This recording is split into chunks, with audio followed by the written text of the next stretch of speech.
Last summer, on a Tuesday afternoon, a man stopped his car on the dirt road outside my farm. He and his wife had driven up from Philadelphia, one of those weekend trips people take when the city starts feeling heavy. I saw them slow down near my fence line. Saw him lean toward the window. Saw him point.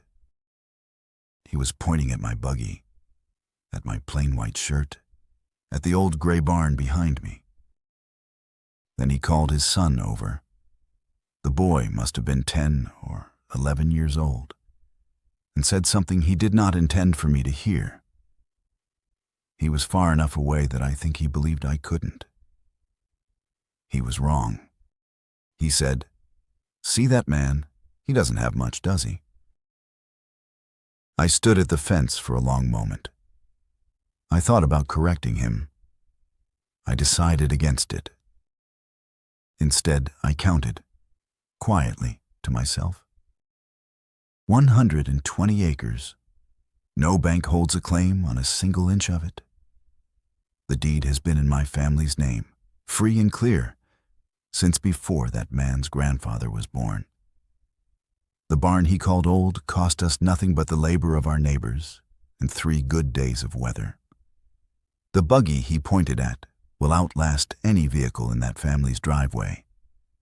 And when it finally needs replacing, we will buy the next one with paper money, counted out by hand at the kitchen table. He drove away thinking he had seen poverty. What he had actually seen was the oldest form of wealth that exists on this continent. My name is Silas Kauffman. I am Amish. My community has farmed this land in Lancaster County for over 300 years. In all that time, we have not paid a cent of interest to a bank. We have not financed a vehicle, and we have not borrowed money to buy land we could not already afford outright. Not because we had nothing to offer as collateral, because we understood something about money that the modern world spent the last 100 years being taught to forget. I am not a financial advisor, and I am not asking you to take my word for any of this.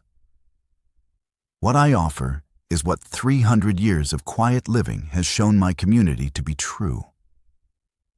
What you do with it belongs entirely to you. True wealth does not announce itself. It does not park in your driveway or hang from your wrist or announce its arrival on a social media page. It does not require anyone's admiration to retain its value. True wealth whispers. And in this community, we have known that for 300 years. Let me tell you about a kind of tax you are probably paying every single month that nobody has ever pointed out to you on a bank statement. It carries no official name. It shows up in no line item. But it drains more money from the average working family than most people would believe if I told them the number. It is the cost of looking successful. I have watched English families in this county for decades. Good people, hard-working people, people who genuinely want better lives for their children. And I have noticed a pattern so consistent, so reliable, that it no longer surprises me when I see it happen again. The moment a man gets a raise, he buys a bigger truck. The moment a family starts earning more money, they start spending more money. Not on land, not on savings, not on security, but on signals. Things that communicate to the world. I am doing well. I have arrived. Notice me. There is a phrase in the English language I have always found remarkable. Keeping up with the Joneses. What strikes me about it is how openly it admits that the spending has nothing to do with need. You are not buying the truck because you need a truck. You are buying it because the family across the street bought one, and you cannot allow them to appear to be doing better. The question I always want to ask is, who are the Joneses keeping up with? Because if you trace it far enough back, nobody is keeping up with anything real. Everyone is performing for an audience that is too busy performing to watch.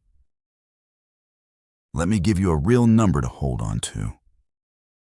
The average American household spends between 15 and 20% of its income every year on what economists call positional goods. Things purchased not for their function, but for the position they signal. Clothing that communicates a level of income. Vehicles that project a particular identity. Homes chosen for the neighborhood name rather than the square footage the family actually uses. Vacations documented for public record. If a household earns $60,000 a year and spends 20% of that on appearances, that is $12,000 per year, every year, handed to an audience that will forget you by the next morning.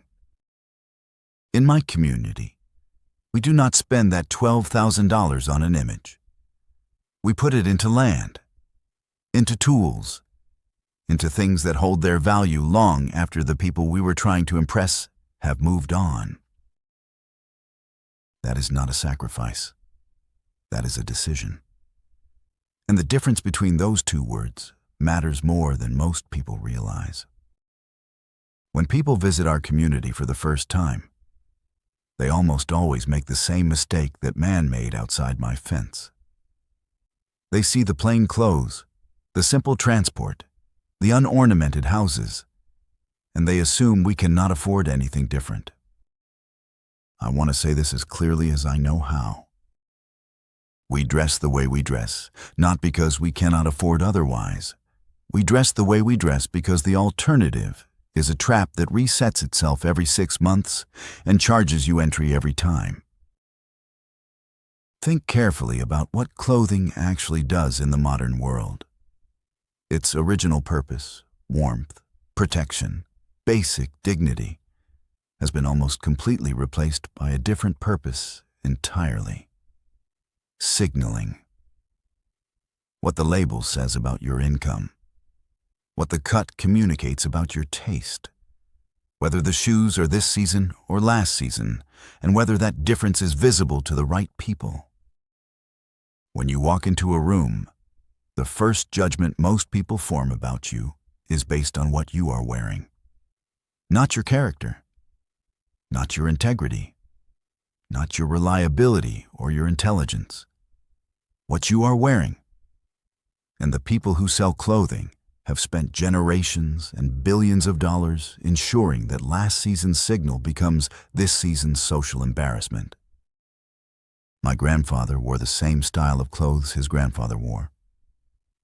My father wore the same style. I wear the same style. And because of that, I have never once felt the anxiety of walking into a room in clothes someone else has decided are no longer adequate. I have never felt behind in that race because I was never in it. We call this principle Gelassenheit. It means yielding to something larger than your own desire to be seen in a particular way. Most people translate it as humility. I think that translation misses something important. Gelassenheit is not weakness. It is the decision to stop competing in a game that has no finish line and charges admission at every turn. When you stop competing in that game, something changes. Not immediately, not dramatically, but steadily, quietly, in a direction that compounds over time. When you stop losing $12,000 a year to appearances, you start gaining ground in the only competition that ever produced a result worth having. Let me tell you what real wealth looks like in my community. Not the concept of it. The specific, physical, daily reality of it. It looks like a deed. A folded piece of paper in a wooden box that says, "This land belongs to this family." Free and clear, with no bank holding a prior claim on any inch of it. It looks like a barn built in 3 days by 40 neighbors who showed up without being asked and went home without being paid. Because that is what a community does when one of its members needs something built. It looks like a family with no mortgage payment. Not because they inherited land from someone else. Because they saved cash, bought land at a price they could pay outright, and added to it over time, 1 acre at a time, always with money they already had. Now let me give you a comparison I think about more than almost any other. A decent buggy in Lancaster County costs between $8,000 and $12,000. Feed for the horse, farrier visits, and occasional repairs bring the total annual transportation cost for my family to roughly $3,000. And unlike a vehicle, the horse does not depreciate into worthlessness. The average American vehicle payment is now over $700 per month, $8,400 per year before insurance, fuel, and the repair that arrives 2 months after the warranty ends. For a family running 2 financed vehicles, the annual transportation cost approaches $20,000 to $25,000. Over 10 years, the gap between those two approaches is not measured in thousands of dollars. It is measured in the difference between owning land and not owning it. And here is the part that matters most. The money we do not spend on payments. We do not spend on appearances. We do not spend on keeping pace with neighbors who are themselves spending money they do not have. That money does not disappear. It moves into land, into tools, into things that produce rather than consume. That is not luck. That is arithmetic, applied with patience over decades. Wealth, in its truest form, is what remains when you stop performing. It is what is still yours after the season changes and the audience goes home. I am not going to give you a numbered plan today. That is not what this particular lesson asks for. What it asks for is a question. One question. Simple enough to ask yourself in 5 seconds. Honest enough, if you let it be, to change every significant financial decision you make from this point forward. The question is this: am I buying this because I need it, or because I need someone to see me with it? I want you to take a plain piece of paper and write that down. Fold it. Put it in your wallet. If you carry a card with you, wrap it around the card, not to shame yourself. Just so that the next time the card is about to leave your hand, you hold the question first. Because the answer, if you are honest, will not always be clean. Most purchases are not purely one or the other. They are mixed. And the mixing is exactly where the money goes. You genuinely need a vehicle to get to work. But you choose that particular model, at that price, because of how it looks pulling into the parking lot. You need a coat for winter, but you choose that label because of the name on the chest. You need a home, but you choose that neighborhood and that renovation because of what they communicate to people who come to dinner. The need is real. The performance layered on top of the need is the extra cost. And it is that extra cost, the purely performative portion, that keeps most families permanently close to the edge, regardless of how much they earn. My community removes the performative layer entirely, not by willpower alone, but by building a world in which the performance was never normalized. When none of your neighbors are performing, the anxiety that drives most spending simply does not have the conditions it requires to survive.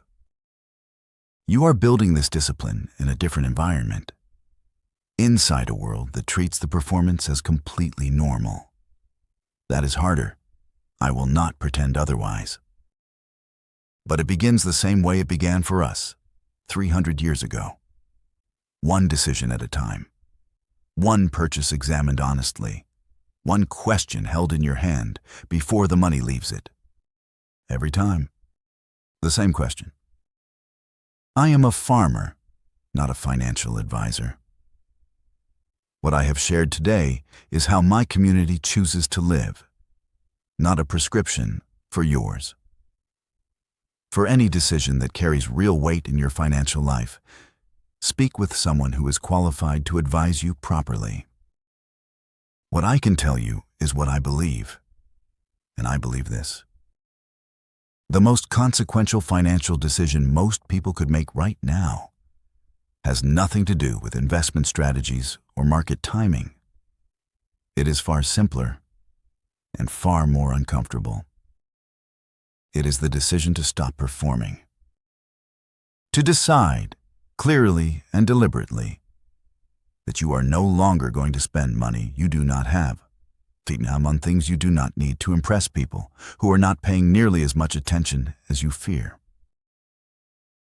The man who stopped his car outside my farm that Tuesday afternoon, he drove away in a vehicle he cannot pay off for 3 more years, wearing clothes chosen to match a standard set by people he does not know, toward a home with 2 decades left on the mortgage. He looked at me and saw someone who had lost the race.